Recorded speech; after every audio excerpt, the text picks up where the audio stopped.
Hello everyone. It's been a long time since I made a video, but I thought I'd start doing this again just on the occasion because it's just fun to talk about things, even if I don't start up a proper channel or anything like that or make edited videos. I'm quite busy these days, but as a brief thing, what's going on? It's been years since I made a video. I've had two kids, they've grown up a lot, and I've got one that's starting school soon. So I've just been in I've been in the depths for a while, focusing on my career as well, but as well as that. So yeah, I just haven't devoted a lot of time to making any content for YouTube or anything like that. But I thought I'd give it a go because I do love talking about anime and manga. It's one of my favorite passions. I don't have a lot of people to talk about it with, so I just thought I'd make this video and see if anyone cares. Because I mean, it's just a thoughts on. It's a brief thoughts on. But I'm going to be discussing today. All You Need Is Kill, which is a so I've got the omnibus version from Viz. This is the Viz Big edition of it. It's 2 volumes. It's a very, very short manga. It's a bit bent there, but I read this the other night. It didn't take me very long to read. It's a very quick read. This.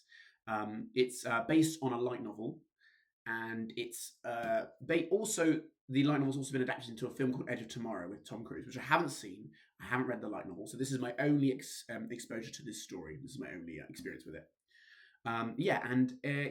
I honestly would prefer to watch this because I like Takeshi Obata's artwork a lot more than I like Tom Cruise. So I'd much rather read it this way.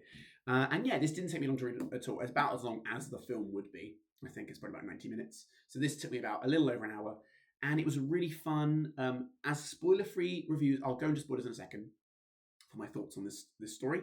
But for spoiler-free reviews, I recommend this a lot. It's a really fun read. It doesn't take very long. You don't even need to buy it really. You can just read it. I mean, you should buy it, but if you're going to go read it, you can obviously whatever. You can read it online. It's not very long. It's only 17 chapters, and it's really fast paced. It just blitzes through things so quickly. It doesn't give much time to anything. I recommend it. It's a good bit of sci-fi action with a Groundhog's Day loop. I love Groundhog's Day loops when they come up, if they're done well. This one handles it really nicely. It's very competently handled. You understand the rules, and you basically understand through those rules how the main character, Kira, overcomes the obstacles he needs to try and break from the loop. So yeah, I recommend it. It's really fun. There's a little romantic spin halfway through the book that develops a little bit, and there's a little bit of that kind of builds into the climax of the whole story, and I would recommend. I'd give it, yeah. So now for spoilers. Yes, this is a really fun read, but basically, my overall thoughts though, it's not extremely memorable. It's a very competently written Groundhog's Day story, and it handles all the beats that it needs to make it interesting and engaging from page to page. Takeshi Obata's artwork is really, really pretty, really beautiful, and his paneling, while not the most creative, is good enough, and his artwork strong enough that it carries through most of the book on its own. It's really good. I love his depictions of when there's quite a bit of gore in this, so a bit of a warning. But yeah, the main character basically has to fight off. It's a near future sci-fi story where the main character has to fight off this alien race called mimics, and he's a new recruit in the army, in the force, the special forces. He's training. He's doing his first day tomorrow, and he wakes up thinking he had a dream. So it starts off with him thinking he had a dream, but it actually was him living a day. He didn't realize. But basically, every time he dies, he resets and goes back to the day before he's out on the field for the first time. So we get basically a span of about 36 hours between him waking up at the start of the loop with him holding his book in his bed, and then he's on the battlefield and he dies. When he dies, no matter where he dies, no matter when he dies, it always goes back to this point. There's no change. And yeah, he figures out the rules pretty quickly within a couple of loops. And on the third loop, he literally asks his mate to grab his gun and shoot himself in the mouth to confirm that he kills himself right then and there to start the loop again and confirm that that's what's happening. Because on the second loop, he wakes up and is like, wait, I've already experienced what's going on. He's just really confused. So he figures it out quickly. And there's a bit of a psychological bent to this story. So it doesn't really comment on the psychology of this kind of experience much. But you slowly see him over the course of the story, his eyes become more, his eyes develop more there are more harsh lines underneath. He becomes more rounded and blackened with time. because he's becoming more and more like traumatized by the constant amounts of deaths he's experiencing, which is one of the interesting things you can explore with a Groundhog's Day loop story. Because if a character's always dying, because in the original film Groundhog's Day, he doesn't like die a lot. He just goes to bed. I think he just goes to bed, Bill Murray, and then he wakes up. But with this, because it's restarting the loop after he dies, he's experiencing the death and remembering the death. So that's causing a lot more trauma than you would typically have in your actual life, because you don't usually get to die more than once. So it kind of touches on that, and there is a little cafeteria scene where the characters react to how like awful and sad he looks, and he looks like he's just seen like something traumatic and disgusting. He's eating his food, but because he's eating the same food every day for like 80 loops, it's not tasty anymore. It's boring. But yeah, there's a really fun twist in this one. It has a really great twist where the fact is, like, in Groundhog's Day, it's just Bill Murray in the loop, but he realizes that there's another girl that he's met who's also experiencing the same loop, and it uses a little bit of clever foreshadowing where she asks him a question in small talk on the battlefield when he was dying, and he gives her the answer to that question in the next loop. And she asked him that because she was actually in the loop herself on several other battles. You get her whole backstory later on, but she gives him that whole tale. You get that whole tale from her about like how she's been on many other battles in the loop herself, and they've basically, she figures out, oh, he's also in the loop because he actually finally gave me the answer, so he remembers too. No. She wasn't in the loop in this battle. He is, because of certain rules. But basically, he answers her question. He's like, oh, he's answered a question I asked in the future, which means he's in the loop. So she's already figured out that this thing's happening.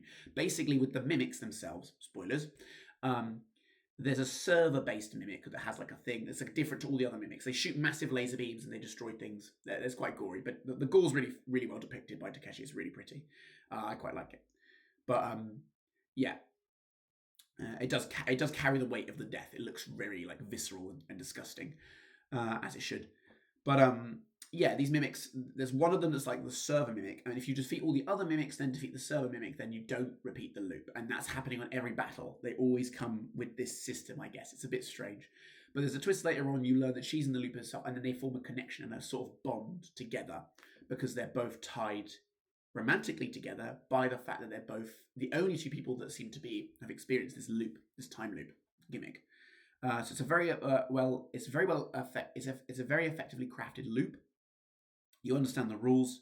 It's not like ReZero, where like ReZero, the checkpoint for when he resets with Subaru just changes halfway through the story and it makes no sense and there's no reason for it. It just happens.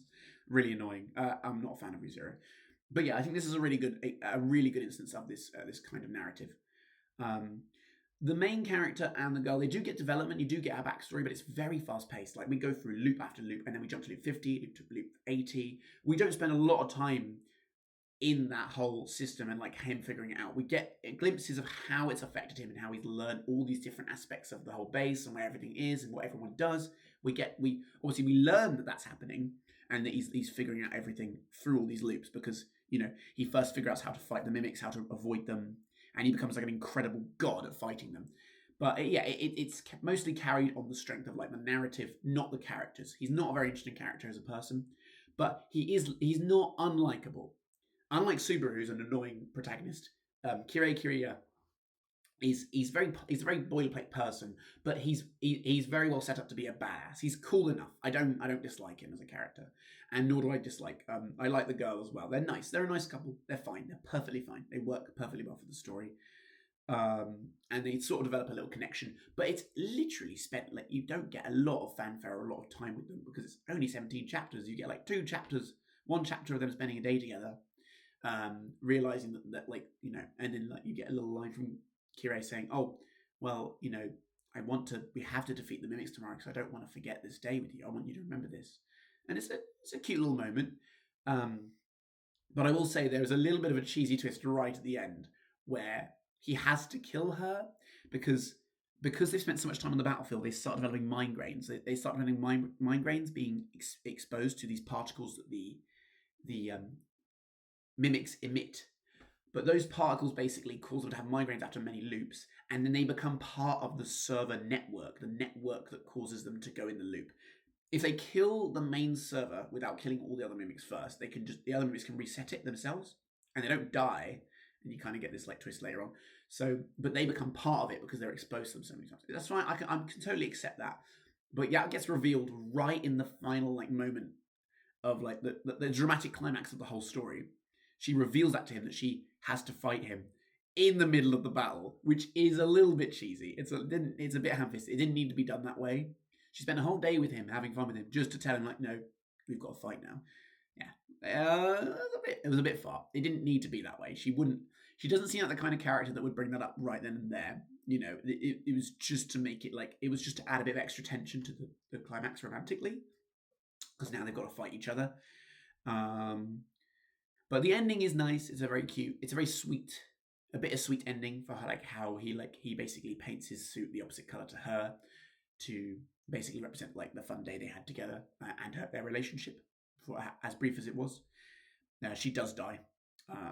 Again, this is a spoiler review, but yeah, it's mostly carried on the strength of Takeshi Obata's artwork and the narrative, but it is so fast paced. You don't get a lot of time with these characters. It would be nice to have had a slightly longer story. I think it would have been even better, because you know it's just kind of fun to be in this kind of scenario. But he becomes a real badass on the field. It's really fun. The action is portrayed okay, but it could be better. Other than that, though, I think it's not like very well. It doesn't flow very well. There's some really cool like sudden page turns that are awesome. But yeah, I would probably give this book a decent to strong 7. It's a really fun read that you can blitz through in like an afternoon, but it's not going to leave much of an impact. It's just kind of fun. You get the girl's backstory as well, so you know you get like one chapter based on that, so you get enough that you can kind of get invested. But it definitely needs more to be like a great thing for me. So yeah, I recommend it. I give it a decent to strong 7. All you need is kill.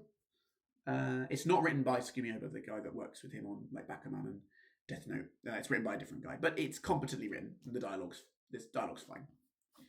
Yeah. Thanks for listening, and have a good day.